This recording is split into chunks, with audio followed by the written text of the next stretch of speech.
Estamos seguindo a série de histórias da Bíblia. Hoje concluímos a semana 5. Vamos falar de Abraão, um homem tão grande, que é considerado um ícone da religião judaica, um ícone da fé cristã, um ícone também do islamismo, tão grande que Deus o chamou de meu amigo. Nós estivemos lendo sua história no Gênesis, espelhando ela com o Novo Testamento, especialmente Hebreus capítulo 11. E eu acho que de vez em quando o nosso cérebro dava uma bugada, como se diz hoje em dia. Porque por um lado, víamos um homem constantemente aplaudido, um homem de quem a fé foi contada como justiça. Pela fé ele fez isso, pela fé ele fez aquilo. Por outro lado, víamos um cara esquisito, cheio de contradições. Abraão entra na Bíblia do nada. E ele aparece, Deus aparece para ele em Ur, no atual Iraque. Sua família vivia umas 3 ou 4 estações de trem de Babel, famosa. Lá eles adoravam outros deuses. Deus vem a ele e lhe diz para deixar tudo para trás, porque quer abençoar o mundo através dele e de sua descendência. Ele enche um caminhão de mudança com as coisas que juntou ao longo da vida. Isso é figura de linguagem, porque para carregar tudo que ele tinha, Abraão precisava de uma transportadora inteira. Empregados, rebanhos, gado, todo o aparato que vai junto disso. Na viagem, Abraão faz uma parada para acampar em Betel, mas a fome arrasa a região. A economia colapsa, não há nada para comer, não há nada para plantar, animais morrem e Abraão é um forasteiro naquele lugar. Não fala a língua, está perdido nos costumes. O que o Abraão faz para sobreviver numa hora dessas? Foge para o Egito, que é uma espécie de China da época, uma superpotência em plena ascendência. Só que o Egito não é tão promissor como as propagandas dizem. Suas fronteiras estavam lotadas de refugiados. Para passar pela polícia de imigração, Abraão falsifica na inspeção os documentos da sua esposa Sara, apresentando ela, melhor, oferecendo ela como sua irmã. Que homem é capaz de virar um tipo de cafetão da própria esposa? Talvez tenha sido um gesto político, talvez não, talvez simplesmente Abraão estivesse fazendo o que é necessário para sobreviver. Desde que Abraão deixou sua cidade natal, foi um conflito atrás do outro. Várias vezes, Abraão chegou no fundo do poço moral. Até Sara duvida e acusa Abraão: é tudo culpa tua. Eu botei a minha serva Agar na cama contigo para que a gente desse um empurrãozinho para esse Deus que te apareceu do nada, para que tivéssemos um filho dentro de casa. E essa escrava, agora que engravidou, anda de nariz inclinado, me jogando na cara a minha infertilidade. Não sei o que tu vai fazer, mas dá um jeito nisso. 25 anos, Abraão e Sara esperaram Deus falar com eles de novo. Muita coisa pesa nas costas de Abraão. Por que Deus me chamou da terra dos meus pais? Onde está esse Deus vendedor de ilusões que nos prometeu descendência? Até que um belo dia, 3 homens misteriosos aparecem para Abraão para renovar a sua promessa. Daqui a um ano, vocês terão finalmente o filho prometido por Deus. Abraão já não sabe mais o que pensar. Sara ri na cara dos hóspedes. Que absurdo! Como uma mulher estéril de 100 anos pode conceber e dar a luz a um filho? E Abraão retorna para território inimigo para sobreviver e retorna também à velha tática de vender a esposa como irmã. E Deus afiança Abraão de novo.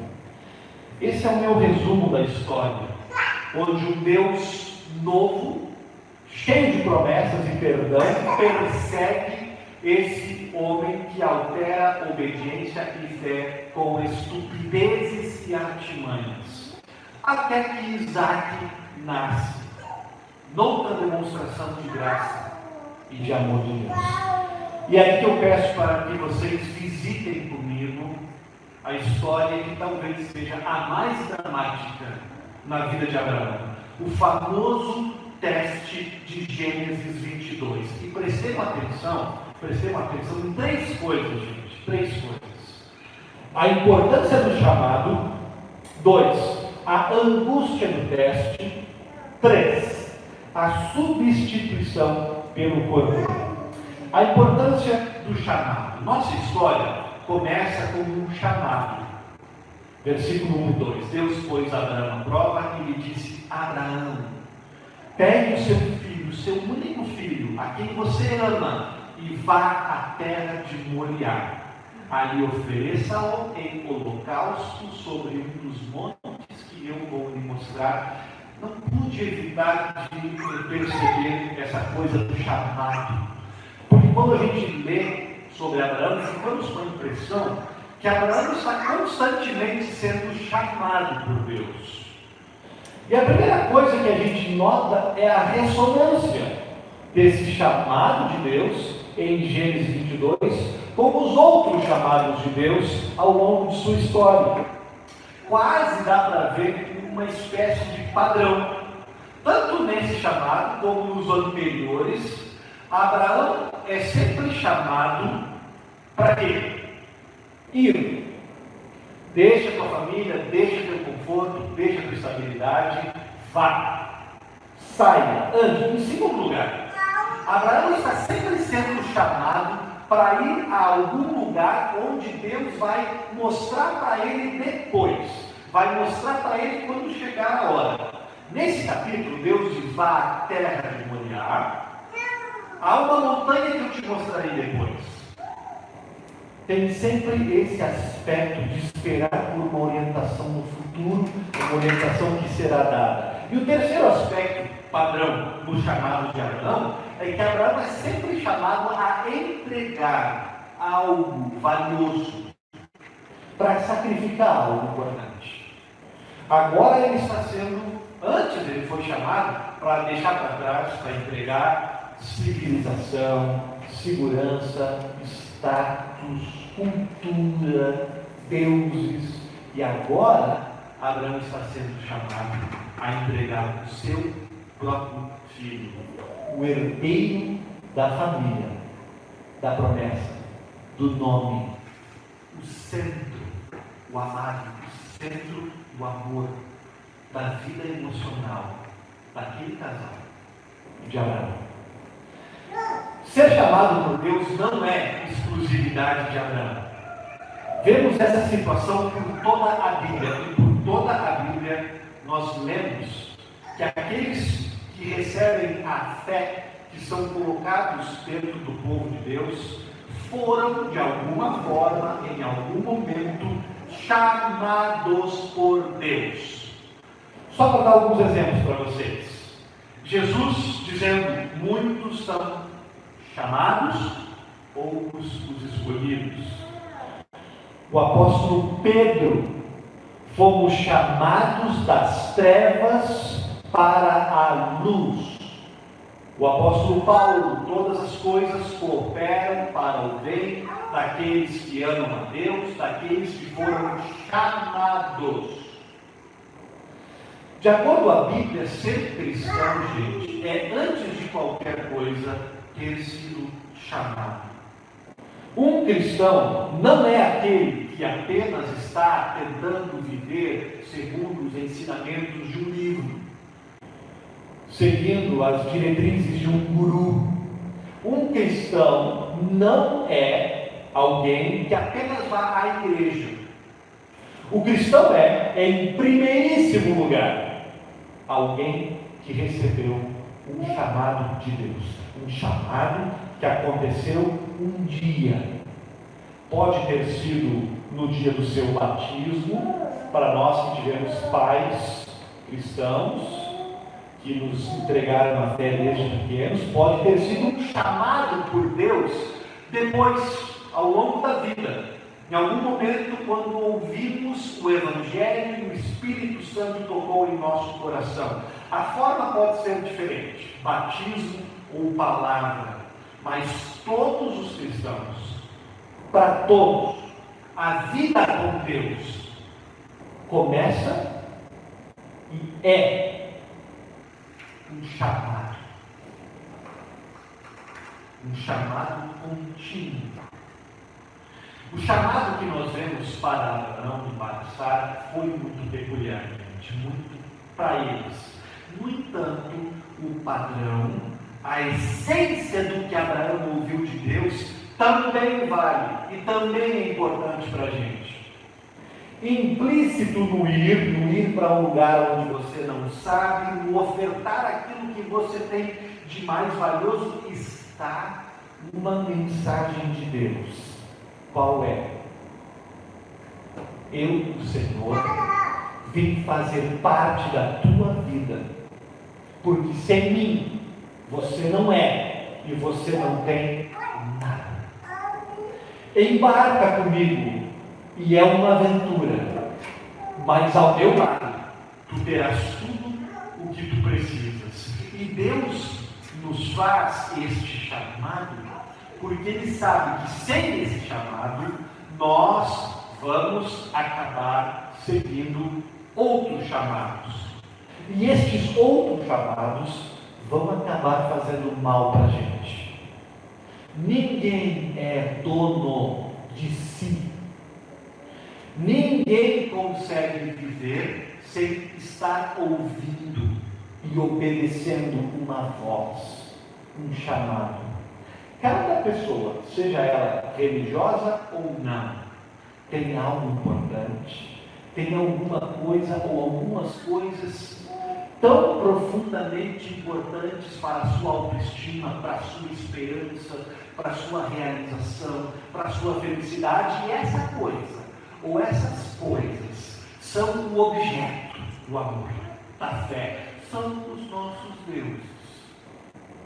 Aquilo da qual a nossa vida depende, aquilo que eu não negocio. E o problema acontece quando a gente se dá conta que vai perder essas coisas. Ou que já perdeu. Que a vida vem atrás da gente e vai nos deixar sem isso. Não importa se é a nossa família, não importa se é o nosso currículo, não importa se é as nossas ações, se é o nosso emprego, se é o nosso sex appeal, não dá para segurar nada. 3 semanas de confinamento já nos mostraram isso. Não controlamos aquilo que nos possui. E quando a gente começa a se dar conta disso, de que tudo aquilo que mais importa para a gente, de que tudo aquilo é como a areia do mar e a maré vem e vai levar, quando isso acontece, a ideia do chamado de Deus se torna sumamente importante. Porque nos damos conta de que se não for o chamado de Deus que orienta a nossa vida, não temos nada sólido, nada que permaneça.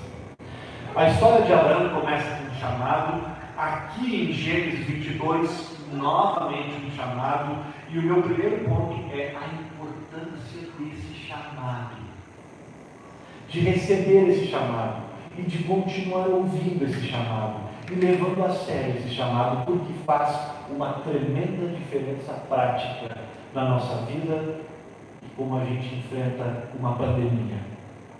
Se não temos Deus, não temos alicerce, não temos segurança. Se não damos bola para o chamado que Deus fez, quando nos criticam, ficamos devastados.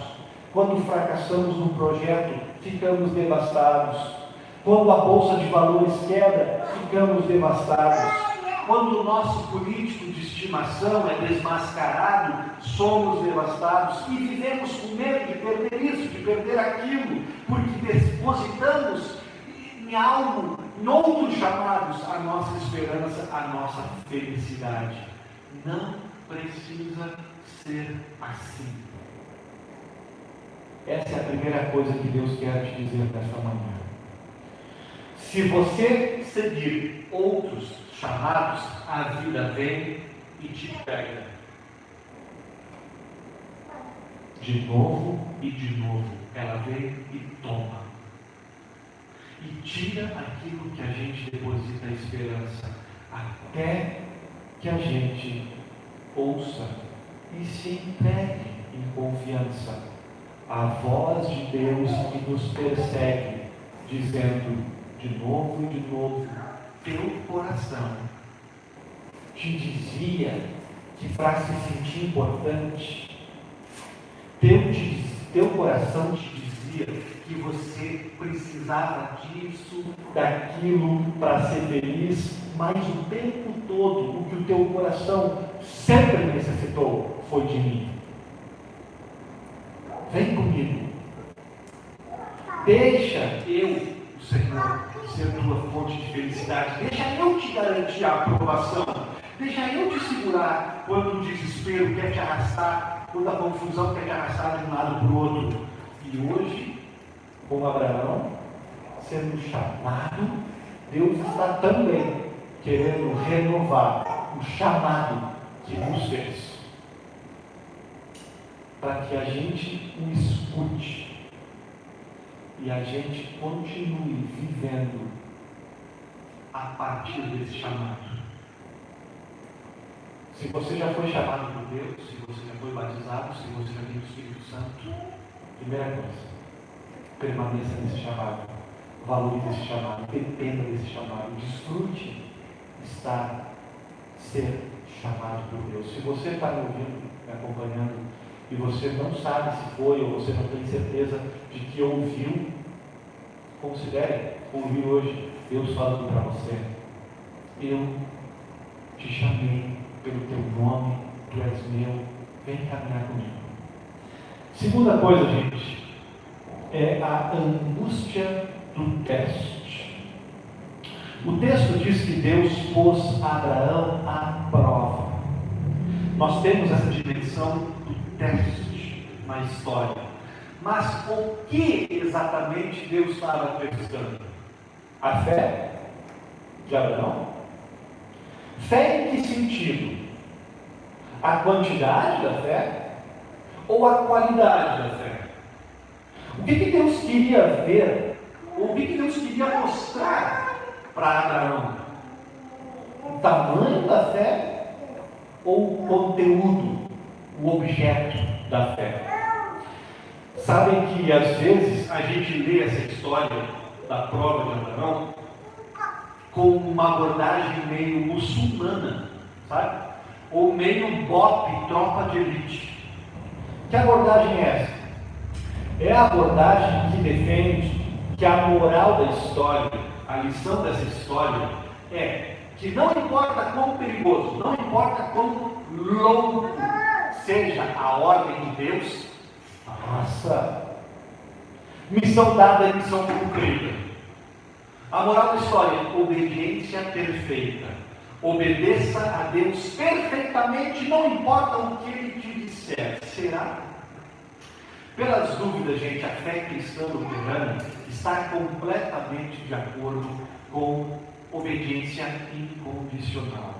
Nós nos exortamos o tempo todo nessa igreja.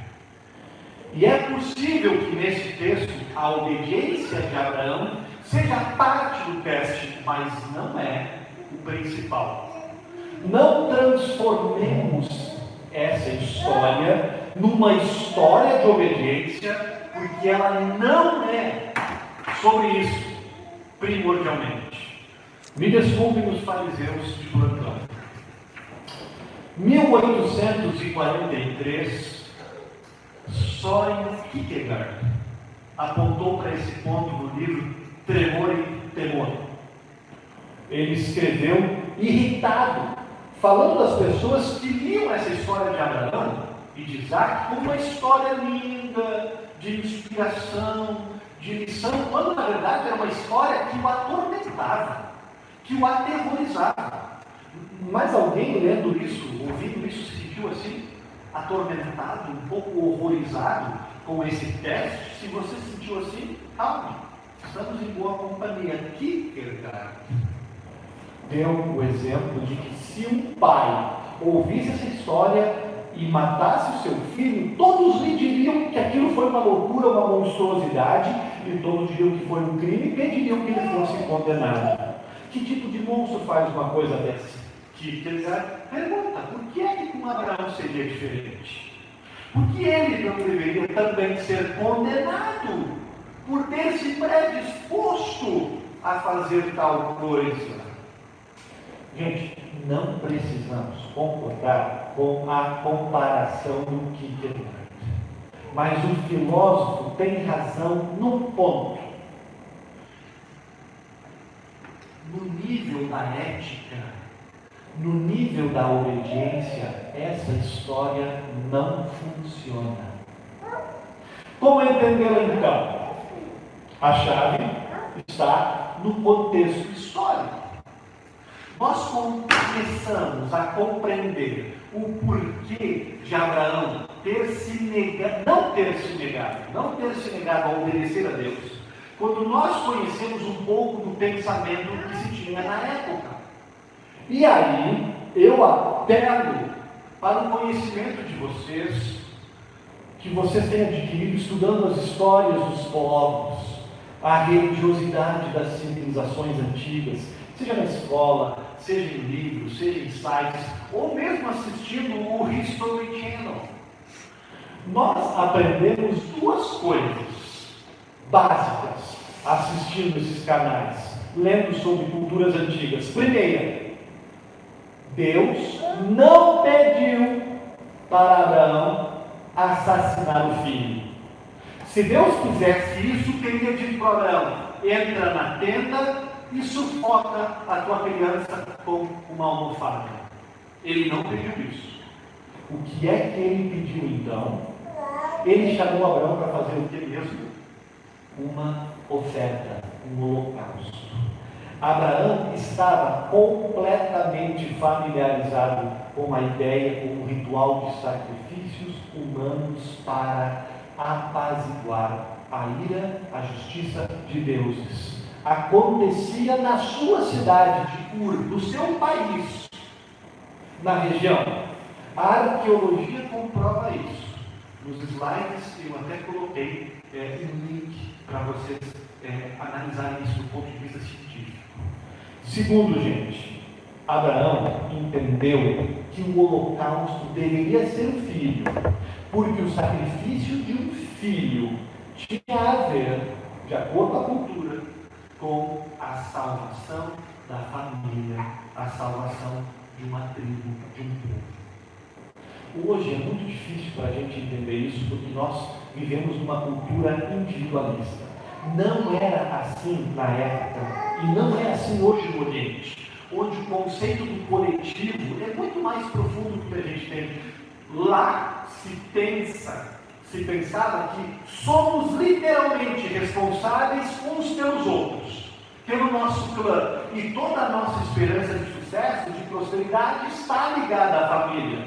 Assim também um fracasso, um castigo é compartilhado, é visto como um assunto de família. E nessa linha, a figura do primogênito é muito significativa. A lei da primogenitura praticada nas culturas antigas dizia, por um lado, que o filho mais velho ficava com tudo, tinha a ver com a manutenção da cultura, da unidade, do status da família. Tem sua lógica. Até abro um parênteses aqui. Apesar dessa lei da primogenitura, na Bíblia, o tempo todo, vemos Deus subvertendo isso. E destacando filhos e filhas, irmãos mais novos, e não sempre mais velhos. Mas isso é assunto para outro dia. Até espero que os meus irmãos mais novos nem se deem conta dessa inversão hierárquica que Deus estimula. estimular. O fato é que nas culturas antigas, o filho mais velho era a esperança de futuro da família, um representante, e Deus faz uso disso. Deus também trabalha com essa ideia. Em várias partes da Bíblia, Deus diz: a vida do primogênito me pertence. A vida do nascido primeiro, do colhido primeiro, primeiro filho, primeiro grão de colheita, primeiro animal do rebanho, esse fruto número 1 é meu, pertence-me. Está destinado à oferta, a ser confiscado. O primeiro é sempre oferecido em nome da família. Para a gente soa estranho, mas para os povos antigos, não. Porque eles entendiam algo que nós esquecemos. Há uma dívida a ser paga, uma dívida familiar. Cada família tem feito o mal no mundo, tem sido rebelde, tem contribuído com a manifestação e com a proliferação do pecado, da ganância, da violência no mundo. Você não gosta de falar de pecado? Você tem problemas com isso? Problema seu. Os antigos não tinham essa crise. Pesquise para você ver. Fazia todo sentido para eles. Eles não compravam remédio, eles não iam ao psicólogo ou ao shopping, nada de errado com isso, mas eles não iam nesses lugares, nem se especializavam em desculpas esfarrapadas para lidar com a culpa ou com a consequência dos seus erros. Eles entendiam que havia um preço a ser pago, e esse preço podia, dependendo da religião, recair em quem? Exatamente no filho mais velho. Por isso, Abraão sabe que a voz que lhe chama pedindo um sacrifício é legítima. É uma voz que estava em seu direito. Se Deus tivesse pedido para Abraão sacrificar Sara, Abraão provavelmente teria pensado que estava alucinando. Mas como Deus pediu um filho que representa a família, pelo primeiro fruto, Isaque, Abraão entendeu perfeitamente. Deus é um Deus de justiça. Todos os seres humanos falharam em viver de forma justa. Todos vivemos egocentricamente. Há uma conta a ser paga por cada indivíduo, por cada família. Quando Deus chamou, Abraão interpretou que havia chegado a sua vez de acertar as contas. E como vimos, a julgar pelos atos de Abraão, Abraão não podia disfarçar, e ele conhecia o seu próprio inventário. Ele sabia que a conta que ele tinha com Sara, com Deus, existia e não era pequena. Só que ali, gente, vemos algo estranho na história. Porque Abraão não sobe a montanha resignado. Ele não sobe aquela montanha em paz. Ele está confuso, ele está despedaçado, não apenas pela dor de sacrificar um filho, isso também, claro, mas por uma questão espiritual, pelo problema de uma contradição que ele percebe em Deus. Se Abraão tivesse continuado com os seus deuses caldeus, que exigem sangue e não perdoam nada de graça, que apenas cobram, mas não amam, Abraão não teria tido problema nenhum em jogar o Isaque num grande buraco da morte, local onde se sacrificavam crianças em Ur. O problema é que ele conheceu um Deus novo, um Deus que se revelou a ele com um caráter diferente, um Deus que faz promessas, um Deus que age com afeto, um Deus que fala de bênção, que anuncia a salvação. E esta é a angústia verdadeira e mais profunda do teste. Além do sofrimento, de um luto que Abraão está antecipando pelo filho, o Deus que ele conheceu e se apaixonou está morrendo. A imagem que ele tinha de Deus está desmoronando. Abraão não está entendendo como o Deus que falou de presente e de futuro, de salvação através de Isaac, poderia de repente falar de sacrificado. Abraão está apavorado porque a ordem de Deus aparentemente contradiz a sua promessa. Não é que a ordem não era justa, a ordem é justa, a dívida. O problema é que ela não se encaixa com a promessa de salvação desse mesmo Deus que disse que salvaria o mundo. E mais, através do filho de Abraão, da família. Por favor, gente, notem que o coração de Abraão foi dormir na noite em que Deus falou com ele, com duas flechas espetadas, sangrando. A primeira, claro, tem a ver com a possibilidade de perder o filho. Mas como lhes disse, Abraão tinha tido deuses que demandavam sacrifícios de crianças. Não era novidade para ele. A segunda flecha é o destaque. É a que representa o maior horror, a que mais machuca Abraão. Um Deus novo se apresentou para mim e me falou de amor. E eu pensei que ele era diferente. Como que ele me pede agora o que os outros pediam? Como que ele me pede para soltar sua mão agora? Para me esquecer do pacto? O teste é muito maior que uma questão de obediência. A angústia em jogo é como Deus pode cobrar a dívida de Abraão e ainda assim salvar o Isaac. Ou em outras palavras, como pode Deus ser justo e santo por um lado e misericordioso e gracioso por outro? Qual é a resposta? A resposta é o que nós vemos no final. Chegamos ao ponto dramático da história e o narrador aciona a câmera lenta. Começou o frenético. Abraão, pega o seu filho e vai. Sem demora, Abraão, na manhã seguinte, já se encontrava na estrada, jumento selado e o filho com ele. Aí, no versículo 6, diminui o ritmo. Abraão pegou a lenha e colocou nas costas de Isaac. E ele levou o fogo e a faca. Notem que as coisas perigosas Abraão carrega. Veja o detalhe da ternura e do cuidado do pai. E enquanto caminhavam juntos, Isaac falou, e esse é o único lugar na Bíblia em que ouvimos um falando com o outro. Pai, notem o slow motion do narrador. Sim, meu filho, o fogo e a lenha do sacrifício estão aqui. Mas onde está o cordeiro? Abraão respondeu. O que ele respondeu? O que levou Abraão à montanha? Eu obedeço? Eu consigo? Não!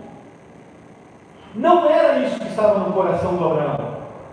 Não era isso que o dirigiu àquela terrível montanha. O que era então? O que lhe dava alguma força para ele subir? Deus vai fazer alguma coisa. Deus vai se encarregar. Deus vai providenciar o cordeiro. Onde está o cordeiro, pai? Eu não sei, meu filho. Deus está vendo isso para nós. É literalmente o que ele respondeu. O que ele estava dizendo? Gente, o que ele está dizendo é, eu não sei como Deus vai ser ao mesmo tempo santo e amor. Eu não sei como Deus vai ter a dívida do nosso pecado paga e ainda manter a sua promessa que diz que através do mundo, e através de Isaac o mundo será salvo. Eu não sei. mas ele vai dar um jeito. Ele fala, fique lá perto. É isso que levou Abraão à montanha. Não foi a atitude, eu sou um cara, eu obedeço, eu faço, e eu aconteço. Não. Deus vai fazer. Deus vai prover. Não eu, Abraão. O nome que Abraão batizou a Deus na montanha, não é na montanha do Senhor eu obedeci. É na montanha do Senhor, o Senhor proverá. Não sabemos exatamente quanto de esperança, o quanto de confiança Abraão tinha quando subiu o morro, mas a resposta de Isaac nos dá a certeza de uma coisa: a resposta, o Senhor proverá. Abraão não subiu a montanha como um moralista que diz: se eu obedecer, se eu sacrificar, Deus me abençoará. Se ele acreditasse que Deus era apenas um Deus que recompensa quem obedece, um Deus de justiça, ele teria desistido. Sacrificar um filho? Para isso eu volto para Ur, para isso eu volto para Arã. Lá eu tinha Deus assim. Ele não podia subir aquela montanha sem esperança, por um lado. Por outro lado, se Abraão fosse antimoral, liberal, um cara antirreligioso, um cara que não acredita, que não reconhece a realidade, a profundidade do pecado, que acha que se Deus existe, ele é no máximo um cara bacana, o meu melhor amigo, ele também não teria subido a montanha. Naquele momento, ele teria desfeito a amizade. Naquele momento, ele teria negado qualquer tipo de dívida, de consequência de pecado. Eu não devo nada. Para subir a montanha, Abraão precisa, por um lado, do senso da esperança no amor de Deus, e por outro, o senso do dever diante do que é certo e santo. E todos nós precisamos das duas coisas. Necessitamos todos nós do senso. Eu tenho uma dívida e ela é minha. Só olhar para os rastros que eu deixo, só passar meus pensamentos no scanner. Mas também precisamos, como precisamos, do senso de esperança, de que Deus é um Deus de amor e de graça, de que Deus proverá por nós, por nossa vida. O Senhor proverá, e o Senhor proveu. Isaac já estava atado a ponto de ser sacrificado, quando o anjo do Senhor apareceu no céu e bradou: não faça isso, não será preciso, veja entre os arbustos um cordeiro, sacrifique esse cordeiro no lugar do seu filho. E Abraão fez. Foi assim que a história terminou. Duas perguntas que ficam. Eu sempre tive elas. A primeira: por que Deus não fez aquela demonstração, aquele teste, de jeito menos dispendioso, menos trabalhoso? Por que Deus não realizou aquele teste lá mesmo na planície, lá mesmo na cidade do Abraão, poupando-os da viagem, poupando-os de subir o morro? Deus podia? Podia. Só que aí, não queríamos deixar um sinal para Abraão, um sinal para Isaac, para as gerações seguintes, um sinal para todos nós, uma pista. Que pista, gente? Moriá. Moriá. A montanha. Avança alguns séculos. Davi inventa um censo para contabilizar o seu poder.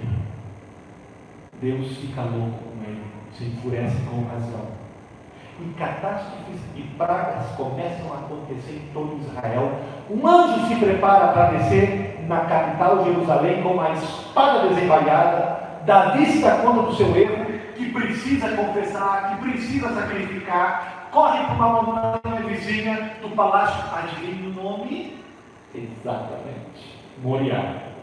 Vai para a mesma Moriá de Abraão, compra um lote compra um boi de um colono dali e usa aquele lote e o boi para sacrificar, a fumaça sobe, o anjo some e as tragédias cessam. Israel é salvo.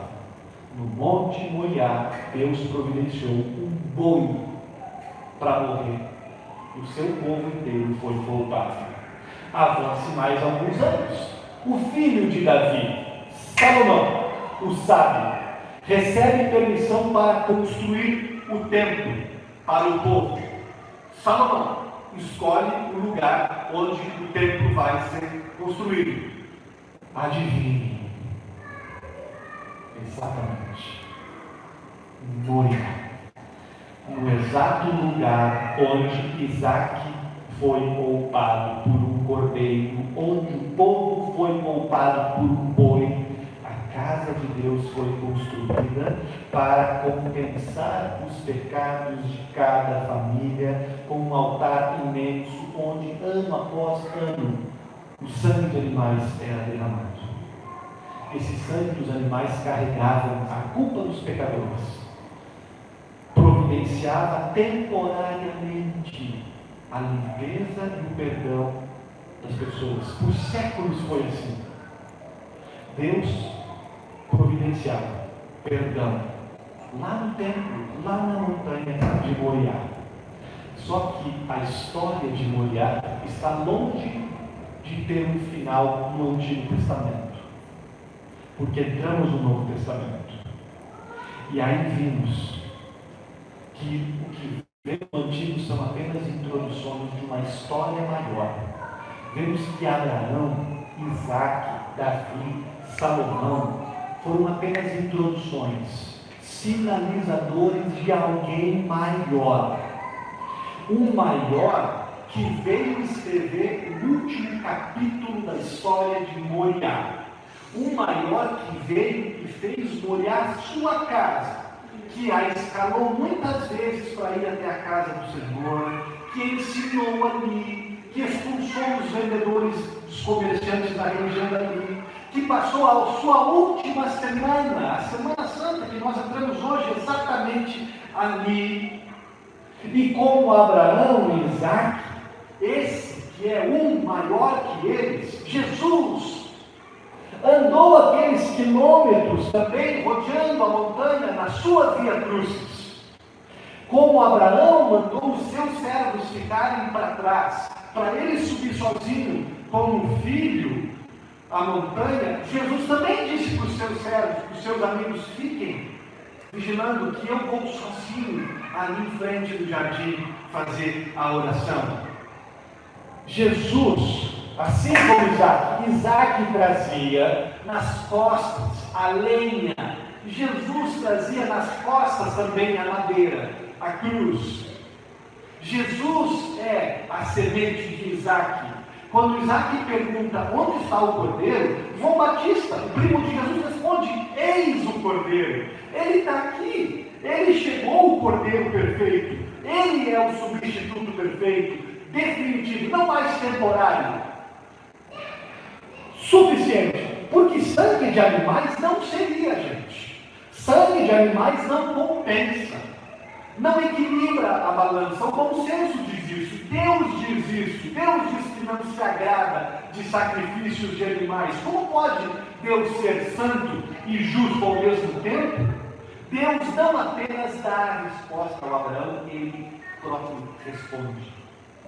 Como pode Deus, ao mesmo tempo, cobrar uma dívida gigantesca da humanidade e se manter fiel à sua promessa de salvação com o seu próprio sacrifício? Jesus Cristo na cruz é a única forma possível de Deus permanecer completamente coerente com sua justiça e completamente coerente com seu amor. Só a cruz nos oferece isso. E a segunda pergunta: pastor, eu entendi Moriá. Eu entendi que é um sinal que Abraão precisou cansar as pernas e subir naquele que seria o palco do sacrifício no futuro por toda a humanidade. Mas por que Deus esperou até o último instante para prover o substituto? Por que Deus não poupou aquele pai, aquele filho, do drama, do trauma?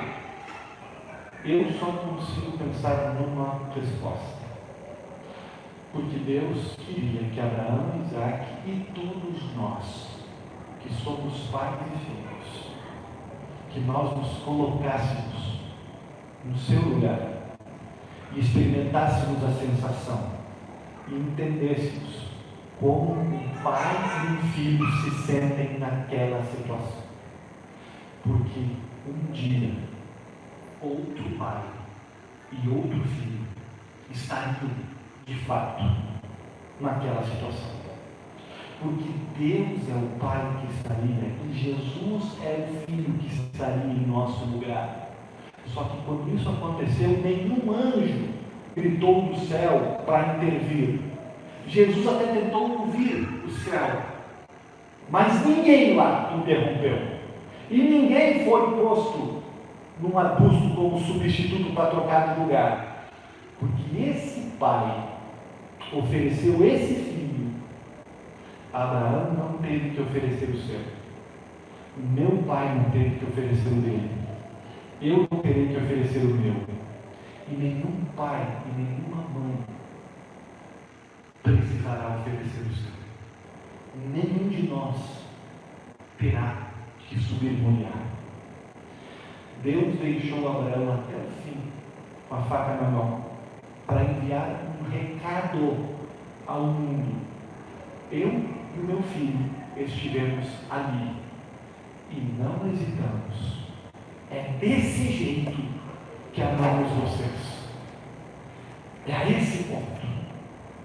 Para que a gente, diante de pandemias, de tragédias, diante do que for, não hesite em buscar socorro e de confiar neste Deus de amor. Como Paulo disse em Romanos 8,32, aquele que não poupou o seu próprio filho, mas o entregou por todos nós, como que ele não nos dará todas as outras coisas? As últimas palavras de Deus para Abraão naquele dia foram: agora eu sei. Agora eu sei que me entendes, porque não te negastes a entregar teu filho. Agora eu sei. Jesus, em João 8, diz que Abraão, em algum momento, teve uma revelação de Jesus, viu o dia de Jesus, e de alguma forma pôde se alegrar com o que viu. Será que Abraão também pôde responder a Deus: agora eu sei? Agora eu sei como pode ser um Deus de justiça e de amor. Agora eu sei que tu me amas e a dívida está paga. Porque um dia não negarás entregar teu filho a mim. Se Abraão disse isso, foi baseado na esperança de que um dia isso iria acontecer. Nós não temos apenas esta esperança. Temos algo muito mais forte para nos agarrar do que Abraão teve. Nós temos a certeza, porque Cristo já veio e Deus já o entregou por amor a nós. E independente do que nós estivermos enfrentando, depois do Calvário, não temos razão para não respondermos a Deus: agora eu sei. Agora eu sei que tu me amas o quanto tu me amas. Agora eu sei. Não há melhor maneira de começar a semana